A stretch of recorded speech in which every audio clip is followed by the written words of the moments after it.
There aren't the same barriers to entry to the technology that Elon Musk have that we always talk about to justify the valuation. Someone else really could do this, in your view?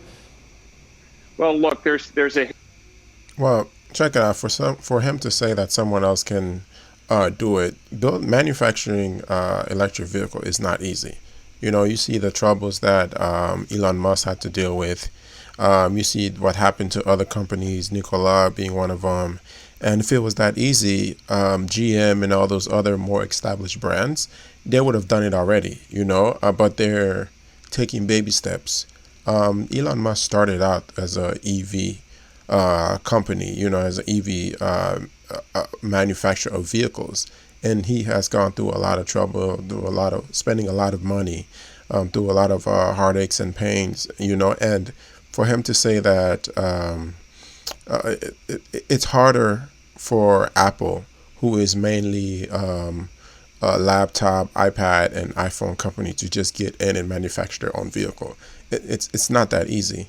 And plus, with Tim Cook, he's not a products person. He knows how to make money, and that is great on him. And he has said before that, you know what, Apple is moving away from being known as a hardware company. You know what I'm saying? Services is his main thing right now, and services is what he has been focusing on. So therefore, the barrier to entry is still high, and for Apple to start off from scratch to build their own, to manufacture their own EV vehicle is not going to be easy. It's not going to be a walk in the park.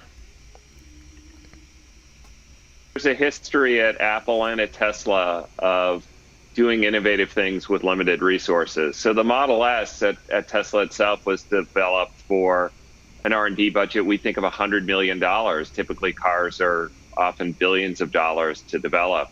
The iPhone was purportedly developed with 120 engineers at Apple. And so I don't think it's a general rule to say that developing a breakthrough product. The iPhone, of course, was it was while Steve Jobs was there. So you know, all those engineers, they had Steve Jobs on their back. You know, who was the visionary in all this, and that's why iPhones are as successful as they are right now, and in the beginning as they were successful because it was Steve Jobs. So it really matters of who is the brains behind the products. So and I don't think Tim Cook really has that drive, has that innovative spirit in him in order to drive the engineers in order to create a great product that Apple is usually known for. Requires incredible resources. It requires focused resources and ingenuity. And both Tesla and Apple have proven that in the past. Now, of course, capital and investment is not a constraint for Apple. But again, I think disruption can happen in many ways, and it doesn't necessarily have to be driven by tremendous amounts of investment. So, Tim, in hindsight, do you think that it would have been easier for Tim Cook to actually, if it was only 2 years ago, to just bring Tesla into the Apple fold, or should they do it from scratch? Was that a mistake? No one had Monday morning quarterback. No one knew what was going to happen with Tesla, obviously. Right. Well, for him to say, well, no one knew what was going to happen to Tesla, I'm like, are you serious? Come on, man. I mean, Tesla has been in the game for quite some time now. And 2 years ago, you mean to tell me that you guys couldn't have seen that EVs was to take over? Come on, EVs are the future. Gas is going away, and because they're bad for the environment. So for him to say, well 2 years ago when Tim Cook refused to meet with Elon Musk, you know, because you probably didn't think what was going to happen to Tesla. I'm like, come on, man, serious? Right, it's easy now, right? But, yeah.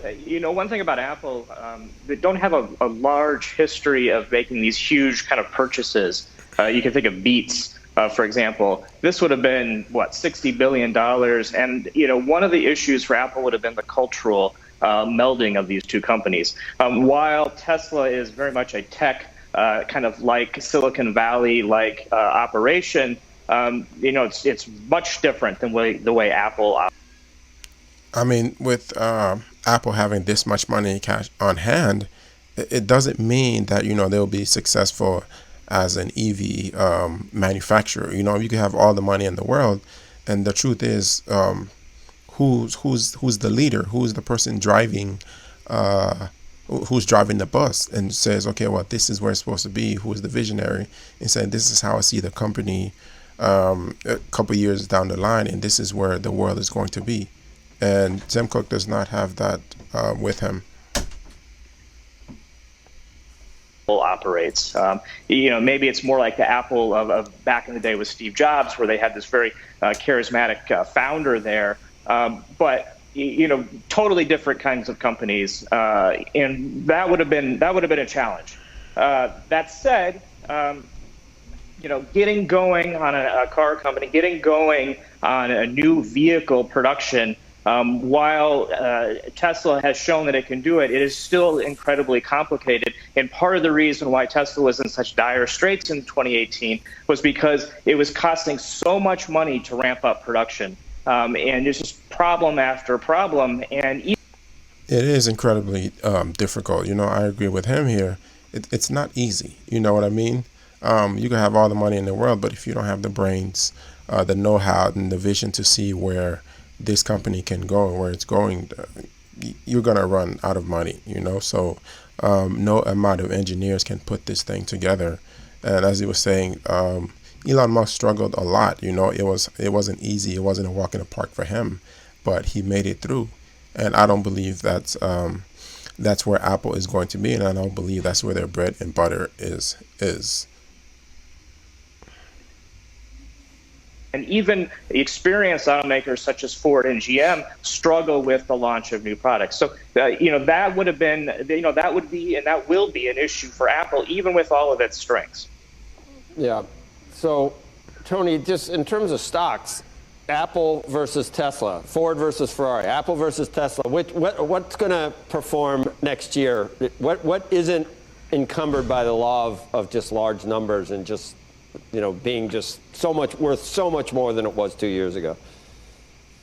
Yeah, I mean, clearly Tesla's had the much bigger run, and I think its valuation is arguably more questionable. In hindsight, the stock has appreciated not only the 700% that you alluded to, but it's gone up 70% since the announcement of the inclusion in the S&P, and there was no fundamental news associated with that. They didn't report, they didn't have a analyst day, they didn't have a battery day.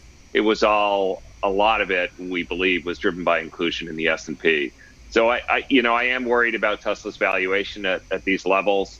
I do think there is a risk of a pullback, not because the company, necessarily will not deliver against expectations. It's just that when you have a valuation at this level, expectations are invariably getting higher and higher. And with that, there's always more risk. So relative to the two, we're more cautious on Tesla.